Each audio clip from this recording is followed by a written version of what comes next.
Halo, selamat berjumpa kembali bersama saya Hayati Pelita, Guru Biologi SMA Negeri 1 Pekanbaru. Pada video kali ini, anak-anak Ibu kelas 11, kita akan mempelajari materi tentang jaringan epitel. Apakah tujuan pembelajaran kita kali ini? Setelah menyaksikan video ini, anak-anak Ibu diharapkan pertama, mampu menjelaskan karakteristik jaringan epitel. Yang kedua, mampu menjelaskan bentuk-bentuk jaringan epitel. Lalu yang ketiga, diharapkan mampu untuk menganalisis keterkaitan antara struktur sel pada jaringan epitel dengan fungsi organ pada hewan. Seperti kita ketahui bahwa tubuh makhluk hidup terdiri atas berbagai macam jaringan. Demikian juga dengan tubuh hewan. Tubuh hewan atau tubuh manusia itu terbangun dari berbagai macam jaringan. Di antaranya ada jaringan epitel, ada jaringan ikat, ada jaringan otot, dan ada jaringan saraf. Pada kesempatan ini kita akan membahas tentang jaringan epitel. Tahukah kalian apa saja yang merupakan ciri daripada jaringan epitel? Jaringan epitel memiliki beberapa karakteristik. Yang pertama, melapisi permukaan tubuh dan membatasi rongga tubuh. Epitelium sendiri adalah jaringan epitel yang melapisi lapisan luar tubuh. Sedangkan mesotelium itu adalah jaringan epitel yang membatasi rongga tubuh. Sedangkan endotelium merupakan jaringan epitel yang membatasi organ. Yang kedua, karakteristik dari jaringan epitel adalah sel-selnya memadat dan saling terikat erat. Selain itu, jaringan epitel memiliki bentuk-bentuk yang beragam, yaitu ada yang berbentuk pipih, ada yang berbentuk batang, ada yang berbentuk kubus, ada yang kelenjar, dan juga ada yang berbentuk transisi. Nah, kita akan melihat berbagai bentuk jaringan epitel. Perhatikan slide berikut ini. Ini adalah gambar daripada jaringan epitel yang berbentuk pipih. Ya, dia bentuknya pipih seperti ini. Kemudian ini adalah jaringan epitel yang berbentuk silindris, ya, berbentuk silindris. Lalu ada epitel yang berbentuk kubus. Kemudian ada pula epitel yang berbentuk kelenjar. Ya, dia merupakan suatu kelenjar. Kemudian ada juga yang epitelnya bentuknya bisa berubah-ubah, yang biasanya kita sebut dengan epitel transisional. Itulah berbagai bentuk dasar daripada jaringan epitel. Namun ada beberapa bentuk variasi dari jaringan epitel ya. Kalau kita lihat dari lapisannya, ada epitel pipih berlapis banyak, seperti ini gambarnya ya. Ada epitel silindris berlapis banyak. Kemudian ada epitel kubus berlapis banyak. Jadi ini epitelnya banyak lapis ya. Lalu bagaimana dengan struktur epitel sendiri? Perhatikan gambar berikut ini ya. Jaringan epitel sendiri dia terdiri dari sel-sel yang memadat dan saling terikat erat. Pada permukaan apikal atau pada bagian atas, beberapa jenis jaringan epitel itu terdapat yang namanya mikrofili atau tonjolan ya dari permukaan sel yang bentuknya seperti jari atau silia. Sedangkan permukaan basal atau bagian bawah jaringan epitel sendiri, itu dia berikatan dengan jaringan ikat. Ya, jaringan epitel dan jaringan ikat yang berada di bawahnya, itu dihubungkan oleh membran dasar. Membran dasar yang pada umumnya dia terdiri dari dua lapis ya, yaitu lamina basalis dan lamina reticularis. Jaringan epitel sendiri memiliki berbagai macam fungsi.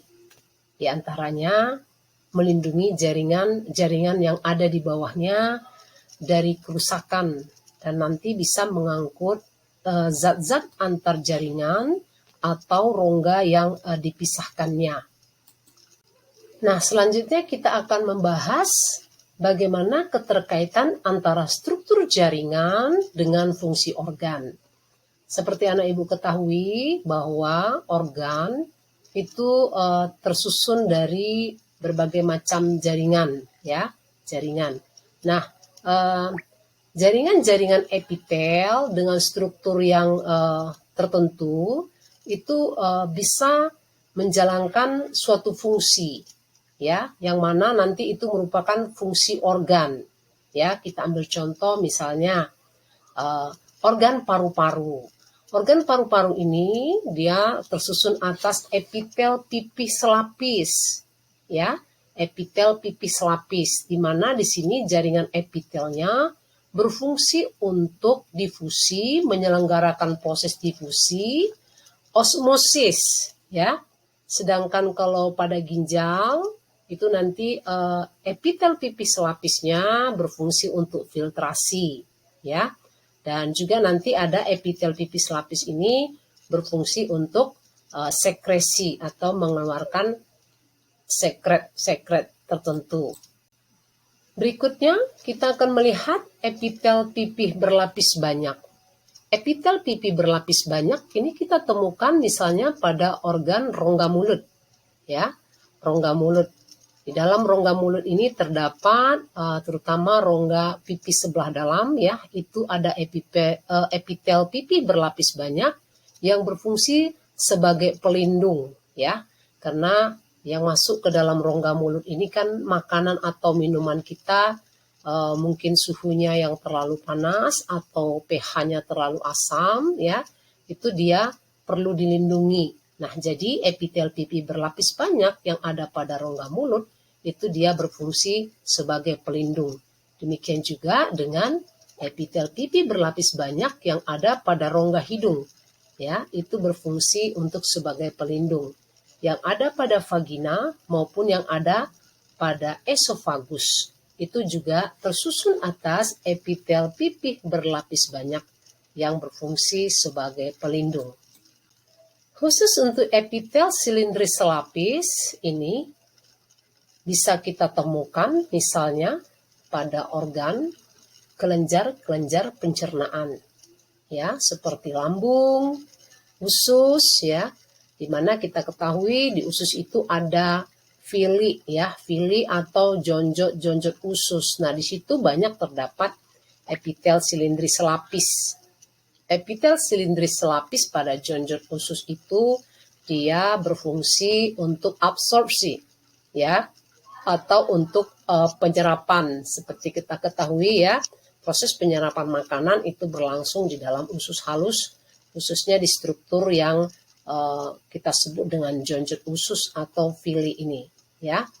Kemudian lambung atau usus itu juga dia epitel silindris selapisnya berfungsi untuk sekresi, ya, mampu nanti menghasilkan atau mengeluarkan sekret berupa enzim-enzim pencernaan yang nanti digunakan dalam proses pencernaan makanan.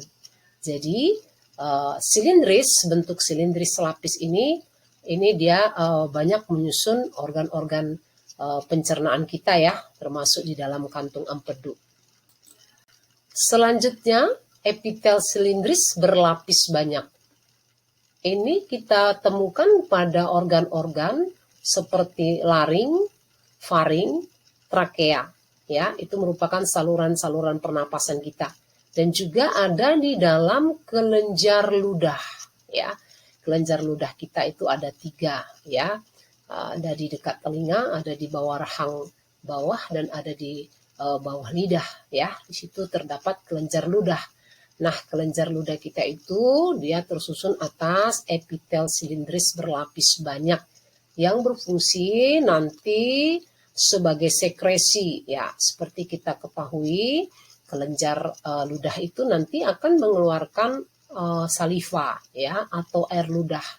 Jadi sekretnya berupa air ludah ya atau saliva yang kita ketahui di dalamnya mengandung enzim petialin, dan juga nanti dia berfungsi sebagai pelindung ya. Epitel silindris berlapis banyak pada kelenjar ludah, laring, faring, dan trakea itu juga berfungsi sebagai pelindung. Jadi melindungi organ-organ ini ya. Untuk epitel kubus lapis, ini kita temukan menyusun organ-organ seperti lensa mata, kemudian nefron ginjal, kelenjar tiroid, dan juga permukaan ovarium ya. Apa fungsi daripada epitel kubus lapis ini?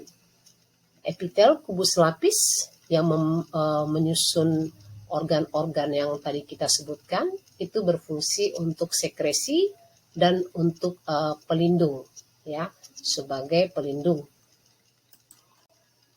Nah, khusus untuk testis, kemudian saluran kelenjar minyak, kelenjar keringat, kemudian ada folikel ya, folikel itu ada di dalam ovarium. Itu terbangun atau tersusun dari epitel kubus yang berlapis banyak. Jadi epitel kubus berlapis banyak itu ditemukan menyusun organ-organ yang tadi kita sebutkan ya. Fungsinya itu sebagai sekresi ya. Kita ketahui testis dan ovarium itu nanti bisa mensekresikan hormon-hormon kelamin ya, juga untuk proses absorpsi, untuk proses penyerapan ya, serta melindungi dari gesekan dan pengelupasan ya. Jadi itu misalnya pada saluran-saluran kelenjar minyak maupun kelenjar-kelenjar keringat ya, itu untuk melindungi dari pengelupasan ya. Jadi kulit kita itu dilindungi oleh epitel kubus berlapis banyak yang ada pada kelenjar keringat maupun pada kelenjar-kelenjar minyak. Nah, epitel berikutnya adalah epitel transisi atau transisional ya. Kenapa disebut demikian? Nah, ini adalah epitel yang dapat berubah-ubah bentuknya ya, dan lapisan permukaannya itu dapat menggembung. Contohnya ini misalnya kita temukan epitel transisional ini yang menyusun organ ureter ya, kemudian atau uretra kita ya, kandung kemih ya. Ini kandung kemih kita itu kan dia bisa berubah-ubah bentuknya ya, tergantung dari volume urin yang ada di dalamnya. Jadi kalau volume urin di dalam kandung kemih ini meningkat, maka ini dia bisa menggembung dia ya, bisa menggembung. Dan biasanya ini bisa kita rasakan seperti kita hendak buang air kecil ya. Nah, gitu. Ini adalah epitel transisional yang dapat berubah bentuk ya. Berubah bentuk dan lapisan permukaannya dapat menggembung. Kita temukan juga pada saluran-saluran pernapasan kita ya, karena saluran pernapasan kita itu kan kembang kempis ya, sesuai dengan keluar masuknya udara. Nah, itu tersusun atas epitel transisional. Lalu yang terakhir kita akan melihat bagaimana organ-organ yang tersusun atas jaringan epitel kelenjar ya. Epitel kelenjar ini kita temukan pada berbagai macam kelenjar ya, kelenjar-kelenjar di dalam tubuh seperti kelenjar-kelenjar adrenalin, tiroid maupun paratiroid. Nah, kelenjar sendiri itu bisa kita kelompokkan menjadi dua kelompok ya. Ada kelenjar endokrin dan ada kelenjar eksokrin. Ya, kelenjar endokrin itu kita biasa sebut juga dengan kelenjar buntu karena dia tidak memiliki saluran khusus ya untuk menyalurkan sekretnya. Biasanya hasil sekretnya itu dia akan langsung memasuki sistem peredaran darah dan dibawa oleh darah sampai ke sel-sel target, ya. Nah, ini contohnya sekretnya itu biasanya berupa hormon, ya. Jadi kelenjar hormon seperti adrenalin, ya, kelenjar-kelenjar hormon yang lain, tiroid, ya, paratiroid itu mengeluarkan hormon, tidak punya saluran khusus, dia kita sebut sebagai kelenjar endokrin. Sedangkan kelenjar eksokrin itu merupakan kelenjar yang sekresinya melalui saluran khusus. Nah, ini biasanya nanti berfungsi membantu metabolisme dan komunikasi, ya. Contoh misalnya kelenjar eksokrin yang membantu metabolisme. Ini contohnya adalah kelenjar ludah, ya, kelenjar keringat, kelenjar pankreas, ya. Itu contoh kelenjar eksokrin yang membantu metabolisme. Kalau kelenjar eksokrin yang berperan nanti dalam komunikasi itu kita sebut dengan feromon. Nah, bagaimana anak ibu semua? Mudah-mudahan apa yang telah kalian saksikan melalui video ini dapat semakin memperjelas pemahaman kalian tentang jaringan epitel, ya, yang menyusun organ-organ tubuh hewan, ya, atau yang menyusun organ-organ tubuh manusia. Terima kasih, semoga bermanfaat.